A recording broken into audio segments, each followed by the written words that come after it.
This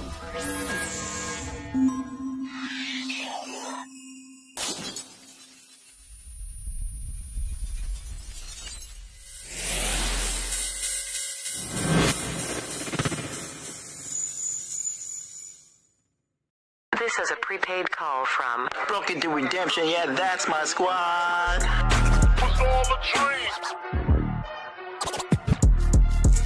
When I was dead broke, man, I couldn't picture them. Oh God, I need you to get me out again, God. I'm locked up behind these walls again, God. I got these chains, I'm shackled from my hands to my feet. If you get me out this one more time, God, I promise. Broken to Redemption. Inmate at the county correctional facility.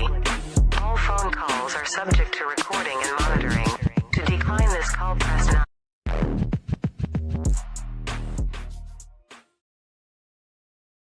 Yo, welcome back to another episode of Broken to Redemption podcast. I am your host, Brandon Scotto. Today we have Valerie going to come in and share her story about her redemption, what her life was like, and how she found Jesus Christ and changed her life.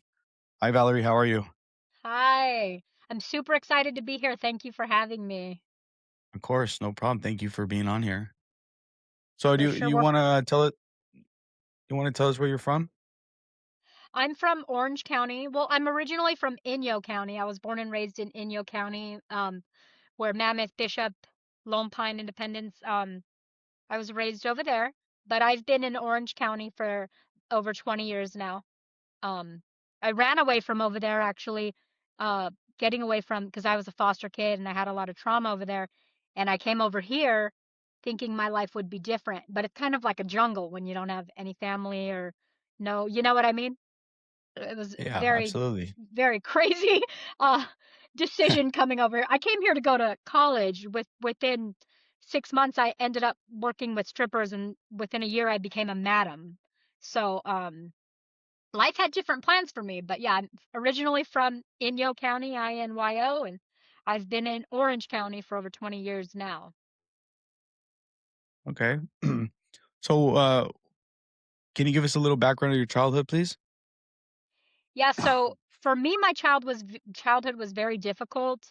My earliest memories are always being sexually abused. Always, I started first getting sexually abused by my grandfather when I was 3, and I had to go to court and testify against him. I remember that was really hard.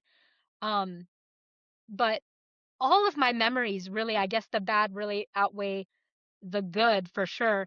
But just come from a lot of sexual abuse. I never felt any love from my family. I felt like an actual object. I was a very insecure child. Um, I didn't have like reinforcement or positive anything. Uh, the sexual abuse really took a toll on me. By the time I was 12, I had gone into foster care. I had already been abused by like 3 or 4 different people in my life. Um, my mom chose to stay, which I don't want to blame my mom too much because my mom was a victim herself. She was a victim of domestic violence. She was a victim of trauma, and thank God I've healed through a lot of that. But but we were all abused, and so by 12 I went into foster care, and in foster care within a couple years I had a baby by an abusive person as well, and I actually got pregnant being tied down, like physically tied down and held by someone who loved me, and it was just a really really traumatic and hard life for me. I mean, I would find like the worst child abuse cases I could find as a child to make me feel better. Like it was really sad, and sometimes when I even think about it, I put myself in like third person because I was the dirty kid, I was a hungry kid, I would be starving, I had to sleep in snow sometimes to not be sexually abused. It was a hard childhood, for sure, for sure. Early on, I started hating men very early on, and later that would affect me huge in my life as I would choose what I was going to work in or be led into what I was in. um it was like I was programmed, I that's what it felt like. I was programmed my whole life to just hate men. I had a lot of bitter and anger, and yeah, it was a hard childhood for me, for sure. When did you experiment with drugs at a young age? Mm-mm. I actually did not, because my at the time my parents drank and did drugs. I absolutely hated it. I wanted nothing to do with that life, and I didn't try alcohol until like I was probably like almost 30. Um, I didn't care about alcohol. I tried methamphetamine at 26. That was the first time that I tried it. I really didn't think that I wanted to be a social worker. I wanted to help children and that nobody loved. And that was literally my thing. Like I would be like, I'm gonna help children nobody loved because I felt so unloved, you know? Um, that's what I wanted to do. That's the whole reason I moved to Orange County. I left early and I moved to Orange County because I wanted to go to school. And I was very naive and young and I didn't realize I wasn't going to have the money to do that and it was going to be hard to get an apartment. I didn't know any of these things. Super naive, but I got pregnant at 16 and I ended up having a baby, and since I was in foster care, I had to be like an extra good parent because I was in foster care and my daughter wasn't, and so it was insane. They would never give me any money or help me with my daughter. I had to do everything myself while I remained in foster care. Oh, So my wow. life was like a lot early. Like I can't really remember that many times where I wasn't fighting for survival or in some sort of traumatic event. You know what I mean? Like my life was always like just going. I had so many memories too of like straight up Satanists and like straight up, you know, and people who worship Satan as a young kid. My first foster home, they were Satanists. They showed me the Black Oh, Bible. wow. Yeah, like I have some crazy experiences that when I think about now, it's like I don't like to say stuff because I don't like to be disrespectful to God, but I feel like Satan was always after my life. Like my earliest memories are horrific, and he probably knew what God was going to use me for. But I mean, I can remember like 10 different times where Satan or people from Satan, Satanist occultism came to me as a child, and I saw the devil's Bible before I saw God's Bible, way before. That's crazy. That's crazy. You would Isn't it? think that whoever, like, signs up to be foster care, right, they do, like, an extensive background, right? Like, come on, Yeah. Satanist? It's actually a Like, lot really? like well they hide it a lot though. It's occultism is very hidden. Like it's a lot Yeah, more open now, but when I was a kid, man, you couldn't it was really hidden. So the kids were the ones that were really into Satanism, but their parents were too, but the parents didn't talk about it. The kids went to school with me, you know, and I remember one time they snuck into my room. It was two brothers, and I thought I was going to get abused again. And I burst into tears, and I was like, "Oh, they're going to rape me." I was so scared. And they came in to show me the Satan Bible, and the way they talked about it, I had never heard anything like this. They told me that that they have an organization that they're in churches, they're in schools, they're in congregation, and they want to help people to be free, and they exposed this Bible to me, which at the time sounded like, dang, like they just want to help people. But then they started getting into burning churches and stuff like that, but it was always about being free, you know what I mean? And when you're young and yeah. impressionable, I just remember being like, whoa.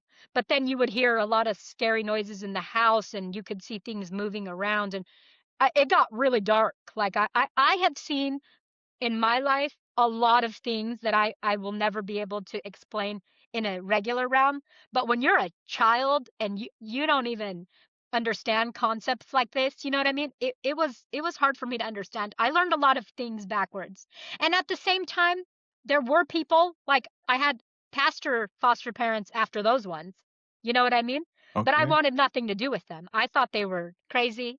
They would tell me about God, and I remember asking the wife, "Why are you so nice to your husband? Like, he probably cheats on you. Does he hit you?" I thought everybody's life was like my life, and I wanted nothing to do with them. So my whole life, there would be moments where God would come in and he would bring people in too. But a lot of the moments that stand out to me when I think about him now are the satanic moments because they were so scary and they were so like, whoa, you know what I mean? Um, Yeah. and so I remember a lot of those moments. I had a lot of those moments. So whenever you came to Orange County, you came out here to go to school, right? What were I you coming came out out here to here go to to go to school for? school. I wanted to go to Fullerton JC, and I did go for a little while. Social work was what was my goal. My goal was, as soon as I got here, I was extremely depressed.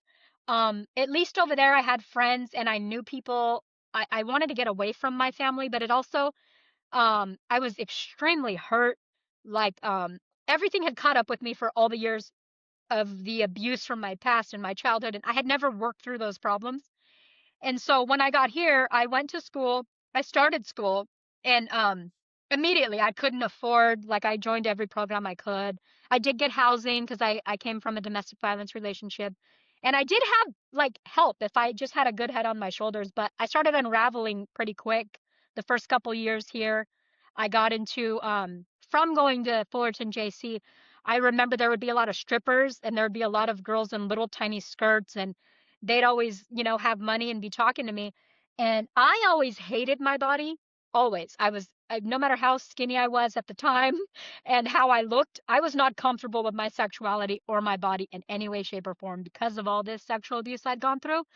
So at Fullerton JC, those strippers were talking to me about, oh, you should be a booker. If you booked shows for us, you could make money, And I started booking shows. It's like a stripper show. We call them shows. Yeah. For the girls within 6 months, I had started my whole own goddess entertainment and took off with that so far. That's where I was talking about the psychology of it. Yeah, but I came here to go to school for social work within, I feel like the world's like a jungle, and no parents, no structure, don't know nothing, don't know where to go, had never tried drugs. I had only had one boyfriend in my whole life, and that was my daughter's father who abused me too. Um, it's just insane, but I think that the devil and God has plans for our life. I don't think just God does, you know? Right. And because of my abuse, the perfect way to get me and to, bind me, um, was definitely money. I needed money to take care of my child, and I was really big on surviving over there. I grew up extremely poor, and I was really big on I hate men, and they are just here to hurt us, and like let's hurt them back. Like it was always semi dangerous. Like at one point I thought I would be great at doing dominatrix myself, but I stopped myself from doing it because you don't have to be sexual with them. But I stopped myself because I was too scared of how much I might love abusing men and getting paid for it because I had always been abused.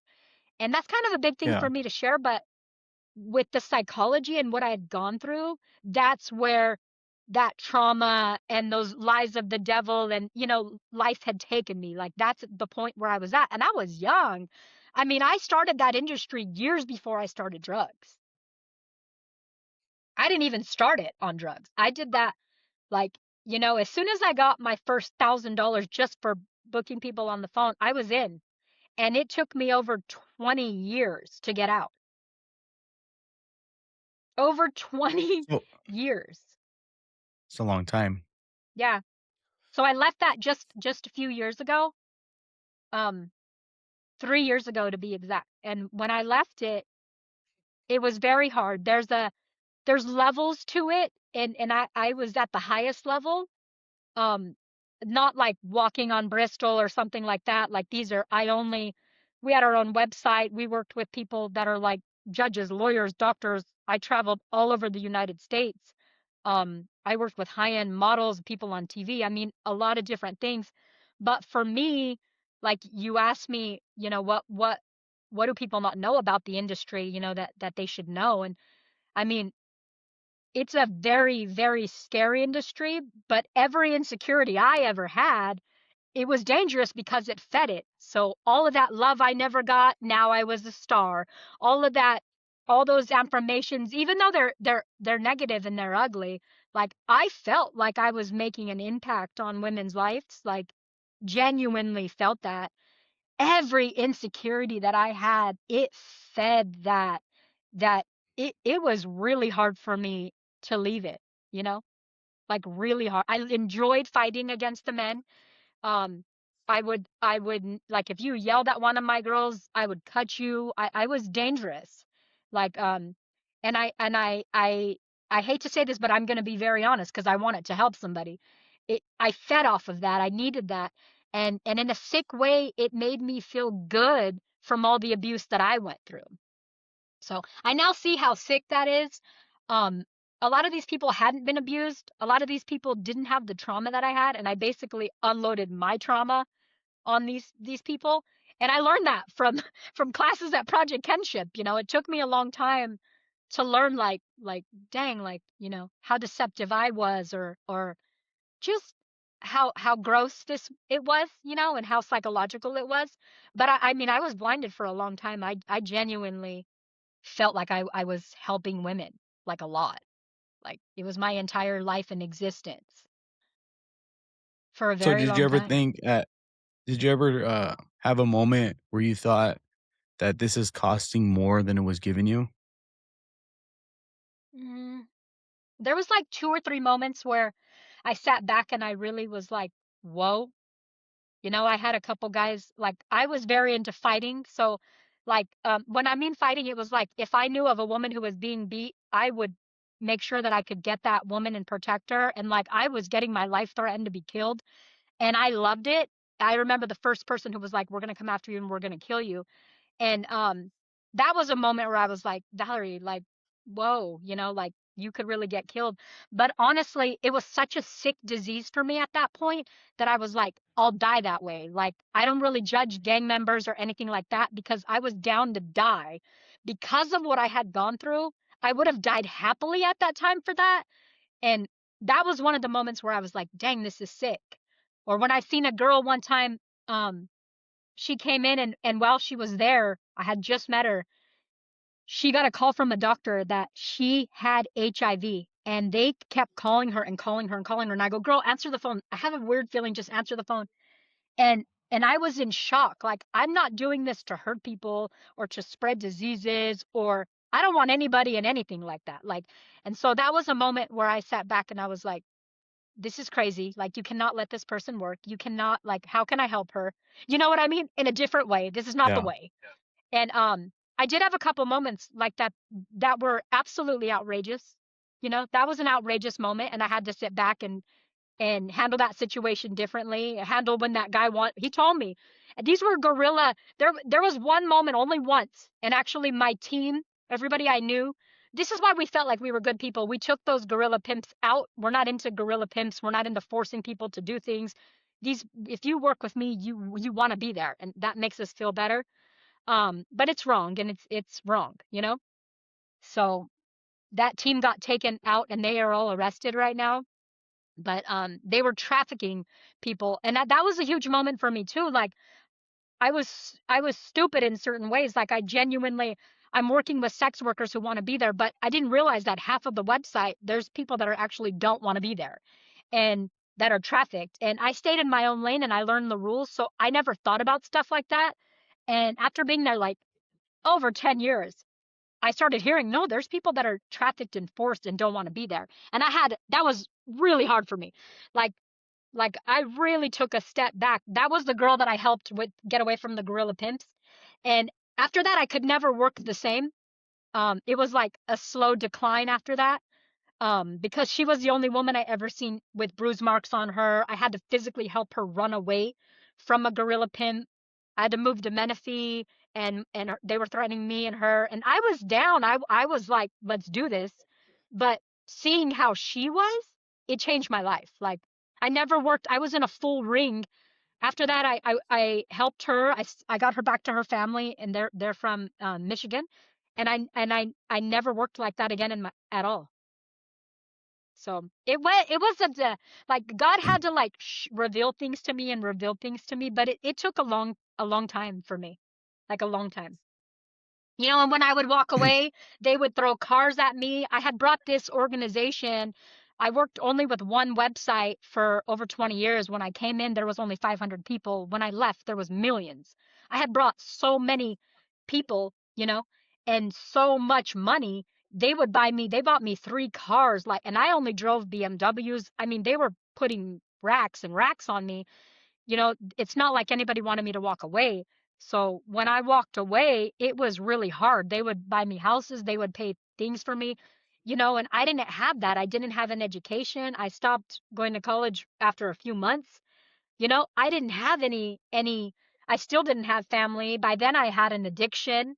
My whole identity was only being a madam. Um, even that I literally was like, even that was hard for me because all of a sudden I was like, who am I? You know, you can't have any identity in anything but Christ. But it took me forever to learn that. It took me forever to learn, you know, like I always was like, yeah, like I'm getting the girls the most money. They're safe with me. They'll never be hurt. We don't force them. Like I always felt like I was doing something good, you know? So there was some moments that were, you know, a lot. That were a lot. And you were using methamphetamine during this time? I started later using methamphetamine. Um, Yeah. I started at 26 and it wasn't an everyday thing until my 30s. I'm 43 right now. So like it was a slow progression. I would do it here, I would do it there. I didn't, you know, I my what I cared about was money and traveling and gaining my status for for who I was. Like I learned, I got a bunch of my own stuff, my own clubs, my own, I was running everything my own. And that's what I cared about. At a certain point, I remember the breaking point too. Um, there was a guy that he would order women, and he would always talk about his babysitter. This is a creepy story, but this is when I remember I started full blown using. He would bring his babysitter downstairs to the hotel with his kid in the car. And when I found that out, I thought I finally clicked.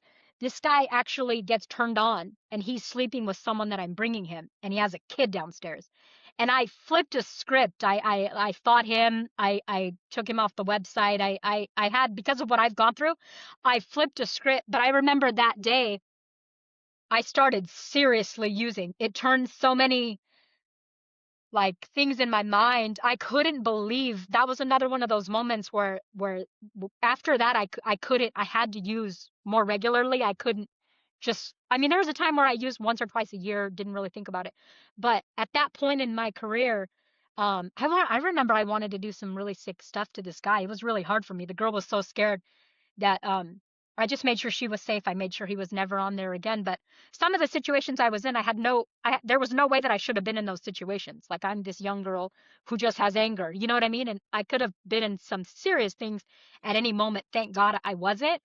But that was a moment where I remember I just went on a binge of using methamphetamine and I couldn't stop. And I kept, because yeah, I had to be numb. I had to be numb. Like drugs and alcohol were the end of my resolution. Like I did everything first, and that was like what I did at the end to be okay for me. Like that, you know what I mean? I couldn't think of Yeah. anything else. Nothing else could help me. Money didn't work anymore. Like how my status or how cool or what I had, none of that worked anymore. You know what I mean? And I put up boundaries like, yeah, I could kick that guy out of the website and make sure he never met up with anyone. And I had control like that, but so what? Like I still, that was the first part where I said, there's some sick people here. This isn't like, I don't know why I couldn't see it before, but it was like moments. You know what I mean? Those gorilla pimps were a huge moment for me. Like, but it was steps. So what was the darkest moment during your addiction that still stays with you? With Katerina. So everybody was talking about this girl. There was maybe two or three actual gorilla pimps on our, like I was selling to judges, lawyers, doctors, hobbyists, people who had thousands of dollars. I wasn't into street prostitution or like anyone with guns or weapons or anything like that. So there was like a team of three people that they were actually taking women. And on the website, we all talk and we all know each other. And it's, you get to know everybody. It's a community, right? So I was here. This one girl got killed, and we were all like, "How did she get killed? Like this is crazy." She was around all the time, and then she was killed. And we heard about it on the news. We knew she was killed, and we found out she was killed by a pimp. The other girl that was working with them, Katerina, was beat up all the time, and the guys were going in there and having sex with her, beat up. And I heard about this because we're all talking, and I was like, "Hell no!" So I told one of my people that's really high up there. There's people that you can't mess with. Most people I'm not afraid of, but there's like 2 or 3 people that you can never mess with. It's like you're not going to fight against the mafia or the FBI. That's like that, right? So I had one of my people set up a date so that I could save this girl. And this was the first time in my life, even being in the sex industry for all of these years, okay? This was like maybe 6, 7 years ago. I had never ever seen a woman beat up. Like, we're on some bougie stuff in Orange County. Everywhere we go is bougie. It's not like gang members or no. I had never seen anything like that. This girl had bruises from head to toe. This girl wouldn't even look at me in the eyes because I guess like pimps, if you look them in the eye to another pimp, then they think that you want to go with them.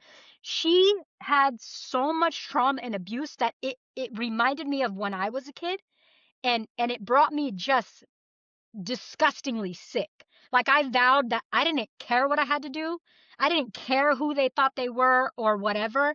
I was gonna fight, and I did not want this girl to die. And even in the beginning, it was hard for me to understand. Like, I knew one girl had died. It was still kind of hard for me. Like, she could have been doing drugs. She could have been, you know what I mean? It was hard for me to understand like the depths of it. But Katerina, she actually lived in my home and with me for like a year and 2 months before she could go back to her family, because we had to hide her, and I had to do all kinds of stuff to keep her safe and her family safe, like literally. Um, because those men were individually one by one taken out, like, and they're in prison right now, but they were killers. They were getting people underage online. That was the other thing. She had been sold when she was like 16, 17. I had never, you hear about it, but I had never seen anything like that. When by the time I met her, she was like 20. So all those years she had been abused. It was just the saddest and the sickest thing that I had ever seen. And I was never able to work after her. Like little things, people giving me money, or I had little connections, but I never ever, she lived with me for an entire over a year, and I helped her get a car. I helped her get back in school. I sent her back to her family, but it drastically changed the way that I saw the industry. And it made me just feel, these people are on the same website that I'm on. These people are like, and so I started Yeah, wondering what other sick shit is on there. Sorry for my language, but I started feeling it's okay. gross and dirty and like different. It wasn't anymore like before. I was working with single moms or people who didn't have money to go to college. I helped pay this girl pay her whole in tuition to go to New York, college in New York. Like, it was drastically different, like Orange County type, like girls are doing it for a purse or whatever, but nothing like where the level that it had got. And the longer you're there, the more levels are revealed to you. Um, there's another really sick part about the industry that's very scary. Sorry, I'm in I want to make sure you can see me, the lights. Um the more you're in there and the longer that you're there, like, I never met another woman in the industry who was on my side ever. Like, all of the women are controlled by the men, and it's very organized, extremely. Doctors, lawyers, judges, these people, all business owners, they're spending thousands and thousands a week. They don't play around. They're not going to just go meet some girl on Harbor. You know what I mean? Like, they're doing their Yeah, research. They know who they are. So for me to come in there, I came in when I was really young. They're going to have tabs on you. A lot of these people work in government. A lot of these people are monitoring me. I was hacked the entire time. I would never know when they would follow me, watch me. No, no, no, no. Like I followed the rules. There's certain rules that I had, and I followed them, and I never really thought twice about it. Um, about the rules, but I learned as I went on and on and on that they watch me so much and they're on me so much. I felt like a celebrity who was stalked all the time. That's how I felt. Like, if I did a manicure, people would come in, they'd know me, they'd talk to me. I'd know, how do I know you, okay? When we go from here and here, it was crazy. But they watch you because they have to make sure they know what you're doing and that you're not going to go tell on people and you're not going to do certain stuff. I mean, it really came down to a lot. Till this day, I know that in the end, when I was arrested, I didn't get arrested till a year and a half after I left the industry. After I left the industry, there was no proof, damn. no evidence. I was completely gone, but I knew that that was a test too. Like I had an option to tell on people, to do stuff, and of course I would never do that. I did what I did. That was my life, and that was my crime, and I'm not like that. And I was willing to take whatever time I got. Um, while I was in there because I knew what I had done. And you know, I wasn't even in the beginning, I wasn't worried about it, but the way that it came down, I mean, I had been out of that industry. Lawyers were coming to me from the old people I work with and asking if I wanted them. Like they were trying to pull me back into the life. And when I left the life, I left the life and I never went back no matter what. So it was very, very crazy. I got pulled over for running a red light. Um, I had just relapsed like my third time. On the first year I relapsed 3 or 4 times, right? And when I got pulled over, the cop towed my car. I had never been on probation. I had never had any problems with anything that I had done, and I was out. And I got pulled over for a red light, and I got charged with pimping and pandering. So And I laughed. when you went to jail for Mhm. that, what was that moment like emotionally and spiritually? In the beginning, um, I'm gonna be honest with you. I didn't. I was numb. I had just relapsed again for like the third or fourth time. I was going to church, but I had no relationship with God. I was still like just going to church on Sundays, and I wasn't really there. You know what I mean? And so I thought that just by going to church, sorry, it looks all weird. I thought by just going to church that that was like enough, but you need a relationship with God. So when I first got there, I was like, they're not going to be able to book me on this or charge me with this. I don't have the same phones. I don't have the same devices. No matter what they think they have, I wasn't concerned at all. Now, I kept getting DA reject, and on the third time, they bumped it to human trafficking and $1 million bail and all this stuff. And I was just like, can you see me? My thing is Yeah, I can see you. I was in the very beginning, I was like, whatever, you know? Now, the church kept coming to me and talking to me, and there was a point in there. It took a couple weeks where I just cried out to God. Like a lot of the gang members there were asking me to sell drugs for them. I always am in like positions where it's like, what are you gonna do, you know? And within a week or two of me being there, I was running the whole tank. They wanted me to sell drugs for them, and I was back in like, oh my God, I'm gonna have all this power, all this control. I'm gonna be doing stupid stuff, right? And there was just a moment where I prayed and I reached out to God, and like for the first time in my life, I felt the Holy Spirit. um it was, I had never felt the Holy Spirit. It was strong and it was pure and it was like just undeniable and uncontrollable love that I had never felt. And a lot of it was from reading that book and The Jet Ride to Hell, and I couldn't believe how much God used that man, and I thought maybe God would use me, like maybe God could love me. And before that I had never ever ever even thought of God loving me. Like why would he love me? Like my family didn't love me. Why would God love me? Like that sounded crazy to me. You know what I mean? Like Yeah. um and so I remember in jail I surrendered to God. I started reading the Bible every single day, and it was the absolute most peace and joy, like genuine joy, that I ever felt in my entire life. Like I never felt that way. I found a way to get out of, I went to the Project Kinship in jail.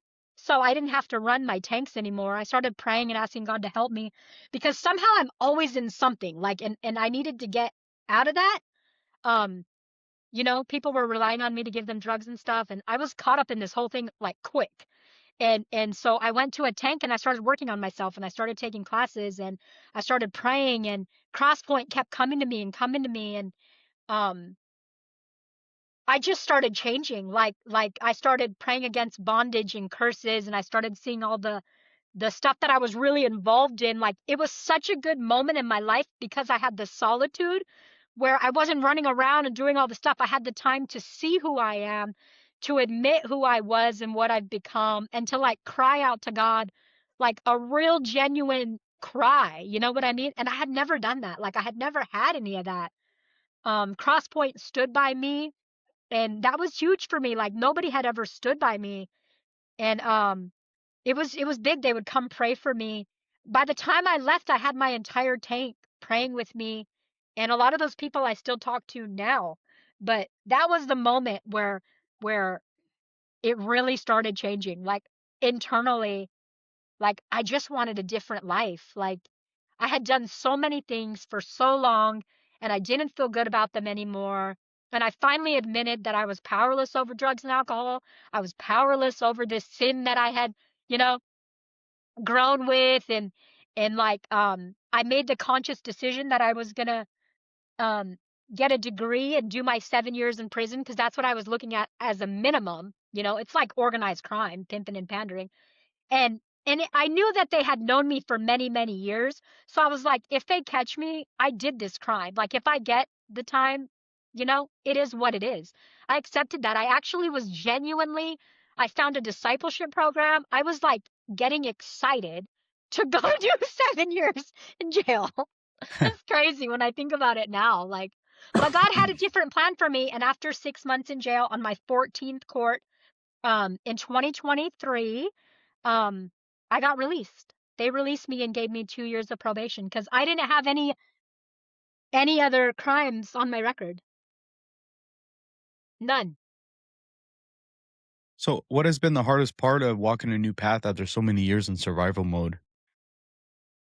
The hardest part, I think myself. Um, it I have to love Do you myself. ever right? Uh-huh. Do you ever struggle with like when you first came to Jesus, right? When you first came to Uh-huh. God, did you ever struggle with like emotionally because of the life you lived? Definitely. I felt I already always felt alone because I wasn't a prostitute. I was a madam. I had to organize everything. I can't trust nobody. I always felt alone. Um, I felt very alone. Like, I didn't know who I was. I didn't know where I was heading. I wanted to trust God so bad. I didn't know how. I didn't trust myself. I didn't trust family. Um, it was definitely emotionally hard. I swapped out drugs and alcohol, and about a year ago, I gambled for the first time.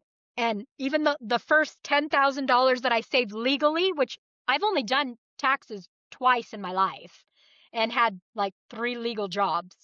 By the way, by the grace of God, I get good jobs. I don't know how. I don't have an education. It's all God.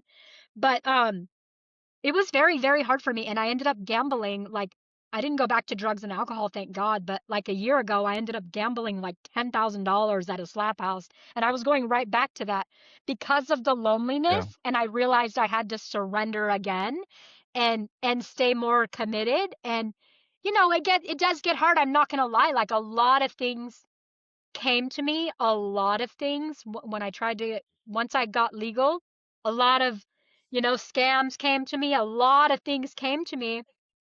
Um, and it wasn't easy. I mean, I'm in sober living right now. I've been in for 3 years, 2.5 years. I'm leaving on Monday.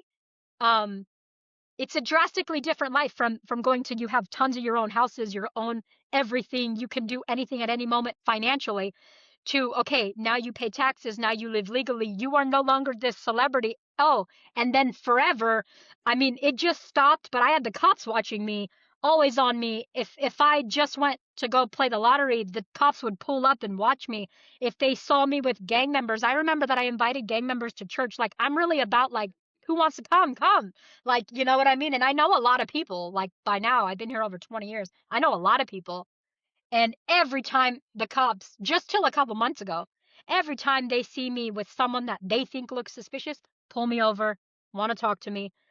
What's going, you know what I mean? And so for a long time I was surveilled, and all of those things took a toll on me. But I mean, thank God that I all I did is gamble, and that I have a good foundation with church. And I'm super grateful for my relationship. It's the first relationship that's godly, and he's a Christian man, and he's in recovery ministry, and I feel so blessed to have that. Um, Support is huge, like, I'm after 14 years of not having anything with my family. Me and my mom are really close, and she's in a church now. And this is the mom that let her husband abuse me, that was on drugs and alcohol too. I mean, God has performed huge miracles, but it is not an easy road. I'm never gonna, like, lie and act like, like, I didn't even know how to dress after. Like, who am I? How do I dress now? Like, I dressed very professional because I would be at the Hilton or the Hyatt. But I remember even that. Like, I was like, where do I dress now? Like, Now I'm a woman of God. I'm a woman who's not at the Hilton every day. I didn't even know how I wanted to dress. Like, it took a I stopped listening to regular music, that music that pumped me up and made me want to party. And, like I had to watch every move I made because, the temptation is real and it's easy to get pulled in for sure. So yeah, So it's a what would roller you say to coaster. someone? What would you say to someone currently trapped in addiction or the sex industry? I would say that nothing at all good will ever come for either one of those. You can only do the sex industry for so long, and the way that it is extremely dangerous. You're hurting yourself. You could be killed at any moment, and there's people out there watching you who will take you. It's extremely dangerous. It's not worth your safety or your family's safety. I would say that it only grows to be more dangerous every single day. I mean, people will target me to look for if I have a child. It is extremely disgusting and a lot more dangerous than people have any idea. I mean, 20 years I put into that and I didn't know a third of the stuff going on. You know what I mean? And I'd say for drugs and alcohol, if I never ever started, that would be the best thing in my life. When you don't even know about it, your life is so much better. Um, Addiction will never bring you anything good. I don't care what form of addiction it is, not drugs, not alcohol, not gambling, not one positive thing ever came from that. For me, I did everything I could to numb it. And no matter what, in the end, I had to go through those emotions, through those pain, and through whatever I was holding on to, no matter what. So, and all of those things very easily could have killed me, but by the grace of God, they didn't. And many times I prayed to die, no matter how much I had or what I accomplished. Or I always thought, oh, when I get this house, I'm going to feel so much better. But no, it is all internal, and no drugs, no alcohol, no man, no gambling, no status can heal that or change that. Only God. Because no matter what it was, I tried it. I tried everything to numb the pain, to move on from my life or my past, or it's all internal. So how do you define redemption now? Jesus. Jesus is redemption for me. Right now, what I want to do is help people. Like all the pain and all the, I see that as redemption. Is like my story is intense and my story is crazy for a lot of people. And there's sometimes I don't like to talk about it because it's embarrassing, or people don't. A lot of people, like at church or whatever, they don't relate to, like, what do you mean you did these and things and that.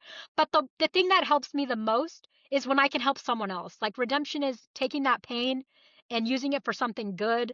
You know what I mean? You can turn everything, no matter what, with Christ to something good. Like you can redeem your life, you can redeem yourself. And like the opportunities that God gave me in jail, I would just imagine like through that book, like, wow, God did this in these people's lives. Like I would just imagine all these scenarios God would do. And within the first year, like my little imaginary mind, they all came true. And way more than I could even. I've never been married. I'm engaged right now to a man in ministry. Like, I'm 43 years old. I've carried my wounds very deep. I definitely had options for marriage, but to drug dealers, to people who were in my lifestyle, nothing positive. But with God, all things are possible. And, you can be redeemed from anything. What do you want listeners to understand about grace that they may not yet see? This is such an important question. Grace, grace is so beautiful. The Lord, he doesn't hold on to anything that you've done. I mean, look at Paul in the Bible. He killed Christians. He killed them. And he was a mighty man of God. God used all that for good. Now, if Paul can kill people, God has so much grace and so much love for us. And Paul's a mighty man of God. There is nothing that you can do that God won't forgive you, that he won't heal you from, and that he won't help you. Like, I don't care if you're in prison your whole life. I don't care what you've done. We all have done dark things, you know what I mean? And God does not care. Like, he loves you unconditionally. The grace is there, and he will change you and help you if that's what you want. All you have to do is a prayer to God. I was going to AA and I was doing the serenity prayer, God grant me the serenity. And I didn't believe it at all. And within a month, I actually started changing. Me going to jail was God's grace. He saved me. He saved me. You can't just do the things that I did and live. You can't. You can't. There's a lot of people dying in certain industries and in different types of stuff. We all got our things, but God saved me. And you might not know what you want, but you just want to be sober, or you just want a different life, or you just want, no matter what it is, God has grace, and he will help you. And it doesn't even have to be Amen. God. It can start with the higher power. I mean, I didn't know who God was, you know? I had no idea. I was praying to God and I was reading the tarot cards and asking when I was going to get out of jail. I didn't even know that it was wrong. I was very Yeah. naive. A lot of people have no idea. Like, they really don't. But whatever you believe in bigger than you, God will work that out for you. You don't even have to have that. You have to have a little tiny mustard seed of hope and faith. And that's enough. That's a lot of grace right there. So when so in AA, right, they talk a lot about higher power, right? Right. But us Christians know what that higher power is, right? Right. We know, right? Right. So how how do you explain, or what do you say to somebody, right, that first comes to AA and they hear the word higher power, right? And like, what if they're not a fan of Jesus? What if they're not a fan of God, or they don't believe in Right. this, right? But eventually something something happens inside of them, right? Mhm. Where they start Yeah. believing in a God, right? Yeah. So That's exactly what happened to when me. does that Exactly. Like when I went so when into does that when AA, Mhm. no, go ahead. when I went into AA, all I wanted was to get sober because I wanted to work on some stuff and I had no idea. I was not saying I'm going to be a Christian. I'm going to do whatever I'm doing now. These were not my plans. My plan was that I needed to get sober right then and I needed to work some stuff out, right? And my addiction was in full control and I didn't want to go back to that life and I needed a clear mind to do it. And that's all. I was only at point A, like barely A, right? And so I went in, I said the serenity prayer, and to me, God didn't exist. Like, I knew the devil more than I knew God, and I believed in God and the devil. So I knew he was real because he had revealed himself to me a lot. But that made there be a God, kinda. But to me, success was God. Success, being able to be a clear mind, being able to be my higher power was having a clear mind in that moment and being able to get an apartment and a car and little things legally. These things are small, but that's what I wanted in that time. So when I thought of a higher power, I thought of a higher consciousness. I thought of something bigger than me, anything. And to me, in that moment, it wasn't a person, it wasn't an entity, it was success. I needed success. I needed a clear mind. And so I framed it that way because, that's the way my mind worked. Like, I couldn't figure out all these problems because I was faded, I was messed up, it wasn't working. So what was bigger than me? Sobriety, having a clear mind, being able to have a legal job. These things were bigger than me. And so for me, I didn't care at all when I said the prayer. I'm not going to lie. I said it because it was routine. And within a month, I ended up at Recovery Road with Robin. She gave me a cell phone, you know, and Cross Point Church was there. They were making packets for homeless people, and I ran right in, and I love helping people. So, I started making them right then too. And they invited me to Cross Point, and Cross Point made me feel good. And that whole first year, I didn't have a relationship with God. I kept relapsing every 4 months. For me, without a higher power, my higher power was not Jesus. It was getting my mind clear. It was success. It was just being okay. It was just anything but me for the moment. You know what I mean? And I had no plan. That later turned into Jesus. Later. So that's how I know that Amen. it don't matter if when you go in, God takes you how you are. You don't have to go in saying, hallelujah, I believe in Jesus, pray over me now, tongues, what's up? You don't have to do that. You go in as you are. God accepts you as you are. He didn't say, oh, Valerie, you're this horrible person. Look what you did with women, whoop de whoop de whoop. Like, he was like, here with open arms, I love you. You want to surrender, surrender. You want to keep falling and trying to do it yourself, cool. I'm here. But you don't have to. You know what I mean? I went to AA and to church for a whole year, fell like 4 or 5 times, and kept trying until I established a relationship with God for myself. Then I was able to do it. I'm telling you, I'm a strong person, and I couldn't do it. I mean, over and over and over. I could run a whole organization and ring, you know, a felony organization, but I couldn't just get sober. You know, there were strongholds and chains that I did not have the power to break. And God did that for me. And at the time, I could never imagine. I could not imagine not getting high. I couldn't imagine. At that point, I was already drinking 3 pints of vodka a day, every day. And I couldn't imagine doing that. The most I went was 4 months, and every 4 months I fell.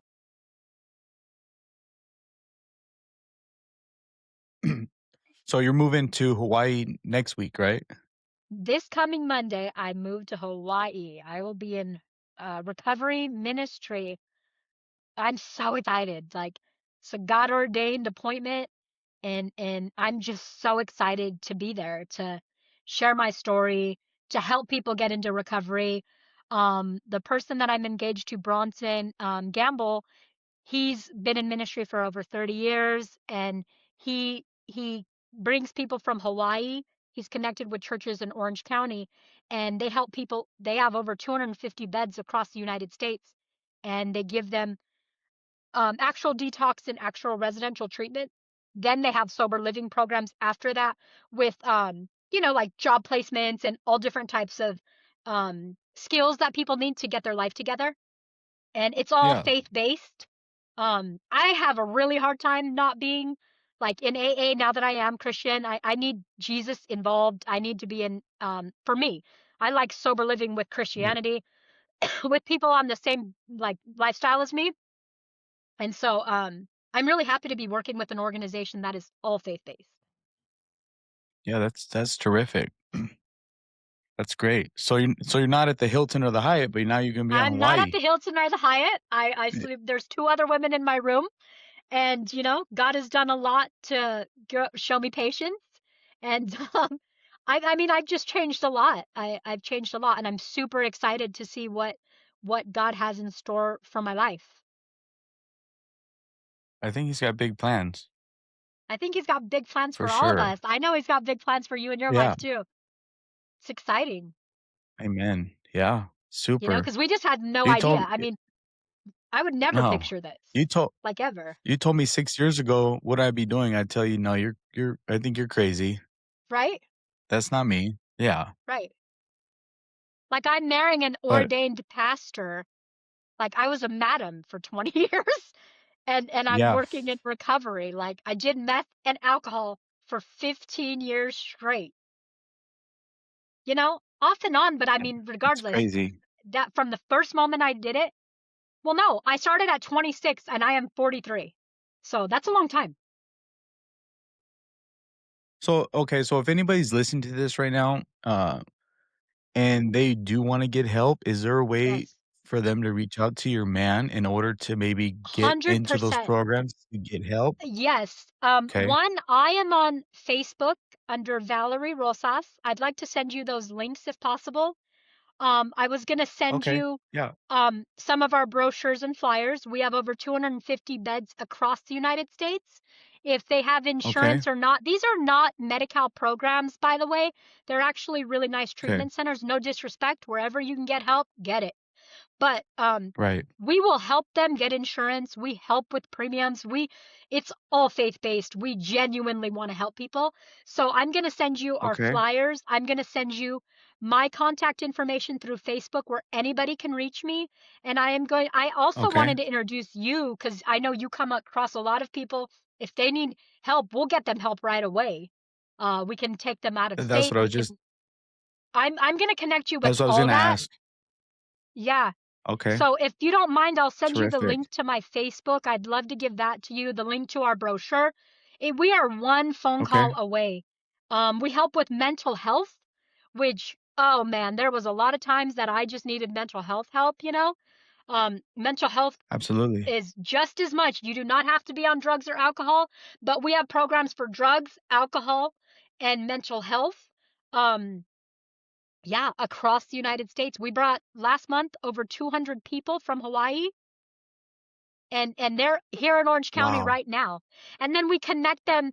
They have centers and treatment and program and detox. We connect them with life skills, and I mean, it's a wonderful opportunity. So yeah, anybody who wants help, 100%. And I'm gonna get you all the information. So hopefully we can link it in the with the video.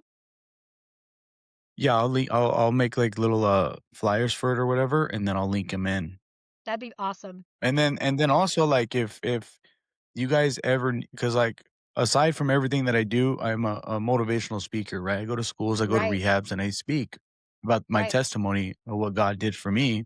So if you Yes. guys are ever in need of stuff like that, I'm always game to do it. We definitely are. And what I want to do is connect you with Bronson. Um, I Okay. want to connect you with him because he's putting like a conference together in Hawaii and he wants to invite certain people. You'd be perfect. There's a lot of things that he's involved in that are here in Orange County, um, and in Hawaii, and we're planning on branching out to every state. So, and he also teaches a leadership class by John Maxwell, um, to help men, be leaders and stuff. And I'm starting to take that course too. Okay. So I definitely want to introduce you to him, after this, if that's okay.